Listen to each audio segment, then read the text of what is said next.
BNP নেতৃত্বাধীন জোট সরকারের সামনে অন্যতম চ্যালেঞ্জ ব্যাংক খাতে সংস্কার ও বাড়তে থাকা খেলাপি ঋণের লাগাম টানা। এ খাতে সুশাসন ও আস্থা ফিরিয়ে আনতে ব্যাংক কোম্পানি আইন সংশোধন ও বাংলাদেশ ব্যাংকের স্বায়ত্তশাসনে জোর দেওয়া জরুরি বলে মনে করেন বিশ্লেষকেরা। তাদের মতে ব্যাংক খাতে টেকসই উন্নয়নের জন্য সবচেয়ে জরুরি রাজনৈতিক সদিচ্ছা। গেল দেড় দশকে আওয়ামী লীগের আমলে নামে বেনামে ব্যাংক থেকে ঋণ নিয়ে পাচার করেছে এক শ্রেণীর রাজনৈতিক ও প্রভাবশালী ব্যক্তিরা। স্টে সেফের ডাবল লেয়ার প্রোটেকশনই পিরিয়ডের হেভি ফ্লোর দিনগুলোতে আমাকে রাখে নিরাপদে। Stay safe.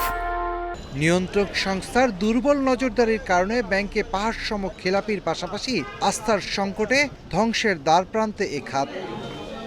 ব্যাংক খাত সংশ্লিষ্টরা বলছেন, এমন পরিস্থিতিতে জোর দিতে হবে এ খাতের সংস্কারে। ব্যাংক কোম্পানি আইন সংশোধন, বাংলাদেশ ব্যাংকের স্বায়ত্তশাসন বাস্তবায়ন এবং সুশাসন নিশ্চিতে সবাইকে কাজ করতে হবে। সরকারের কাছে এটাই আমাদের চাহিদা যে আমাদের বাংলাদেশ ব্যাংক অর্ডারটা, ব্যাংকিং কোম্পানি অ্যাক্ট এবং আরেকটা যেটা হচ্ছে যে জুডিশিয়ারি কি দেখেন আমাদের in terms of recovery of loan এখানে বিরাট একটা রোল প্লে করে।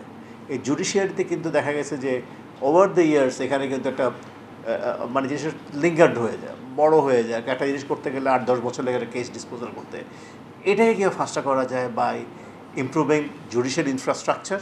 নতুন সরকারের একটা রাজনৈতিক দর্শন থাকবে, তারা সর্বক্ষেত্রে মানে ইন্টারিম গভর্নমেন্টের সব পলিসির সাথে একমত নাও হতে পারে। যদি একমত হয় এটা এগিয়ে নিয়ে যাওয়া একটা চ্যালেঞ্জ, আর যদি একমত না হয় এটার বিকল্প একটা জিনিস পন্থা দাঁড় করে এবং সেটাকে বাস্তবায়ন করাটা একটা চ্যালেঞ্জ। অর্থাৎ আর্থিক খাতে একটা বড় চ্যালেঞ্জ নিয়ে নতুন সরকার তাদের যাত্রা শুরু করবে। নতুন সরকারের সবচেয়ে বড় কাজ হবে ব্যাংক খাতে আস্থার সংকট দূর করা, কর্মসংস্থান তৈরির ক্ষেত্রে প্রয়োজনে নীতিসুধার কমিয়ে আনার পরামর্শ বিশ্লেষকদের। আর খেলাপি ঋণ কমিয়ে আনতে রাজনৈতিক সদিচ্ছা সবচেয়ে বেশি জরুরি বলেও মত তাদের।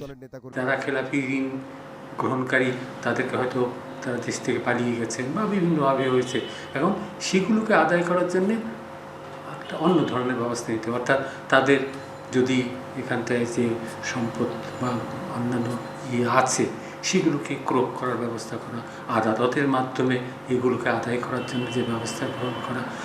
ব্যাংক খাতে শৃঙ্খলা ফেরাতে আইনি সংস্কারের পাশাপাশি নিয়ন্ত্রক সংস্থাকেও জবাবদিহিতার আওতায় আনার পরামর্শ বিশ্লেষকদের। Shafil Alam Sujan, Independent News, Dhaka.